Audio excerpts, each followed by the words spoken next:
है पुलिस की आवाज न्यूज, क्राइम का खुलासा।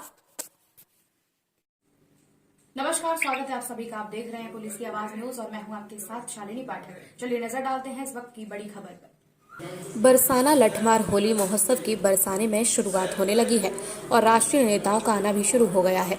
सपा के सुप्रीमो अखिलेश यादव ने 2 दिन किया ब्रज का भ्रमण। बरसाना विश्व प्रसिद्ध श्री राधा रानी मंदिर में सपा सुप्रीमो अखिलेश यादव ने दर्शन किए और भाजपा पर तंज कसा। वहीं श्री राधा रानी के दर्शन करते समय श्रद्धालुओं ने मोदी मोदी के नारे लगा डाले। मोदी मोदी कह रहे श्रद्धालुओं को देख अखिलेश यादव उनकी तरफ मुड़ गए और उनका हाथ हिलाकर अभिनंदन किया।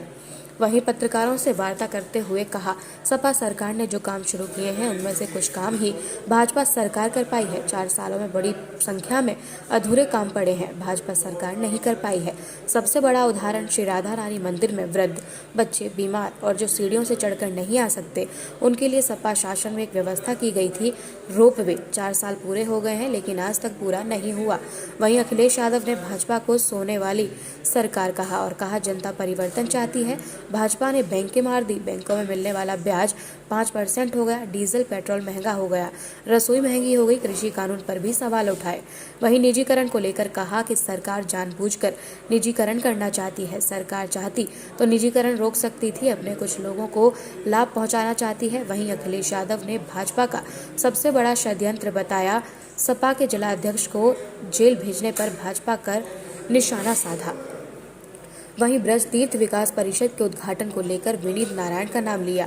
होली और श्री राधा रानी मंदिर सहित बरसाना, गोवर्धन और वृंदावन केसी घाट को वर्ल्ड क्लास का इंफ्रास्ट्रक्चर देकर वर्ल्ड मैप पर लाने का काम करेगी। ब्रज के संत श्री विनोद दास बाबा महाराज से सपा सुप्रीमो अखिलेश यादव ने मुलाकात की और उनसे ब्रज के विकास के बारे में अपना मत रखा। विनोद दास महाराज के यहाँ प्रसाद पाकर बाहर निकलते समय बरसाना श्री जी यादव सेवा समिति के पदाधिकारियों ने अखिलेश यादव को श्री राधा रानी का चित्रपट और माला दुपट्टा पहनाकर स्वागत किया।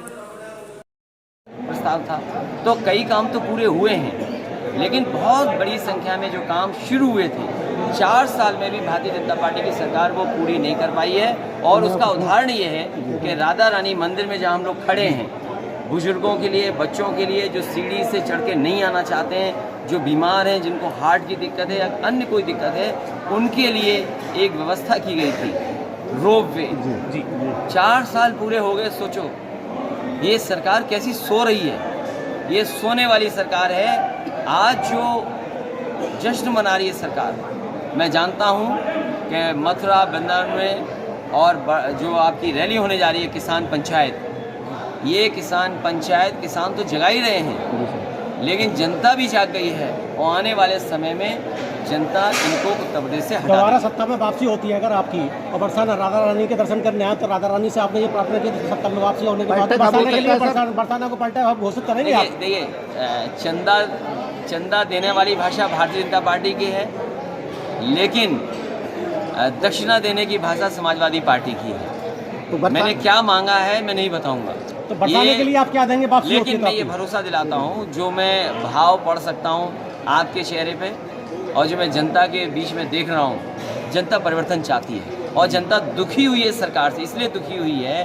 कि आप सोचिए, बैंकें मार दी इन्होंने, हमें जो इंटरेस्ट मिलता था FD का वो 5% कम हो गया, डीजल पेट्रोल महंगा हो गया, उज्ज्वला कोई जला नहीं पा रहा है, आपके जितनी भी चीजें सब महंगी होती चली जा रही है। बीजेपी सरकार सबको निजीकरण कर रही है, निजीकरण पे क्या कहेंगे? जो कानून बना रहे हैं उससे खेती बर्बादी हो जाएगी। और आदमी अपने सामान कब बेचता है? जब उसके ऊपर कुछ नहीं बचता। इन लोगों ने नोटबंदी करके, GST लागू करके और वैश्विक महामारी की वजह से हमारी पूरी अर्थव्यवस्था चौपट कर दी और उसी का परिणाम ये है कि इन्हें कुछ सरकारी चीजों को बेचना पड़ रहा है। निजीकरण अगर ये चाहती, निजीकरण पे क्या कहेंगे आप? अगर ये चाहती सरकार तो निजीकरण रोक सकती थी, लेकिन जानबूझ करके निजीकरण कर करके अपने कुछ लोगों को लाभ पहुंचाना चाहती है, कुछ लोगों के माध्यम से पूरे देश की अर्थव्यवस्था को कब्जा करना चाहती है। ये बहुत बड़ी साजिश और षड्यंत्र भारतीय जनता पार्टी के है। और याद रखें, जिस समय निजीकरण होगा सबसे ज्यादा गरीब पिस जाएगा।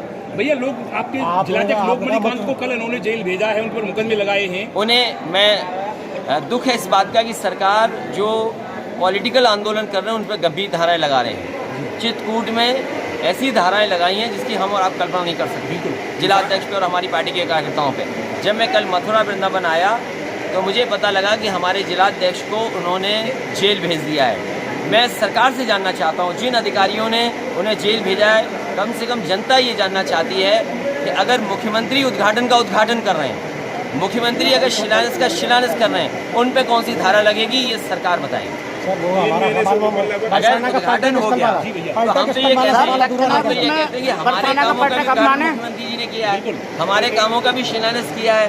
तो अगर उद्घाटन का उद्घाटन हुआ है, शिलान्यास का शिलान्यास अखिलेश हुआ, भैया, तो क्या आप मुख्यमंत्री जी को धारा आपकी नहीं लगनी सरकार में चाहिए? रहते हो, आपने भ्रष्ट विकास परिषद का जो गठन किया था, तो उस पे आगे आपकी क्या योजना रहेगी सरकार अगर सत्ता में मुझे आती खुशी है? होगी कि विनीत नारायण जी को मौका मिले, उन्होंने बहुत काम किया है और अगर वो काम को करने के लिए आगे आते हैं तो सरकार की मदद से पूरा सहयोग होगा। बरसाना के लिए आप क्या फैसला देना चाहेंगे? दुनिया में ऐसे मंदिर, ऐसे कहानियाँ, ऐसे हिंदू माइथोलॉजी की जो जोड़ने वाली चीज़ें कहीं नहीं मिलेंगी। जैसे राधा रानी मंदिर है, बरसाना की जो होली है। मैं आपको भरोसा दिलाता हूँ, बीजेपी तो क्योटो नहीं बना पाई, लेकिन राधा रानी का मंदिर, बरसाना, गोवर्धन और वृंदावन और जो केसी घाट है वो वर्ल्ड क्लास इंफ्रास्ट्रक्चर दे करके वर्ल्ड मैप पर लाने का काम करेंगे, इसलिए क्योंकि यहाँ पर दुनिया के लोग आते हैं। 3 महीने से किसान आंदोलन ऊपर हो गया है, क्या कहेंगे ये इसके बारे किसान में? नहीं रुकेंगे, हम उन्हें बधाई देते हैं क्योंकि किसान रुकने वाले नहीं हैं और तभी रुकेंगे जब इस सरकार हटा लेंगे। और किसान से सब जुड़े हैं, आप भी खेती करते हैं जी। आप में जितने लोग हैं उनके परिवार के लोग होंगे जिन पे खेती होगी। बताओ धान की कहाँ मिस्त्री मिल गई, अभी सरसों खड़ी खेतों में बताओ कहाँ मिल गई, आलू के लिए क्या इंतजाम सरकार ने किया है, मक्के के लिए क्या इंतजाम किया, और इंतजाम तो किया नहीं, बिजली का बिल ठोक दिया आपने। बताओ बिजली का बिल कितना ठोक दिया आपने? भैया मैं ये कह रहा हूँ आपसे, भैया जैसे आपने कहा कि अब चुनावों के बाद, ग्राम पंचायत चुनावों के बाद आप भारतीय जनता पार्टी को हटाना है। बहुत भैया धन्यवाद। युवा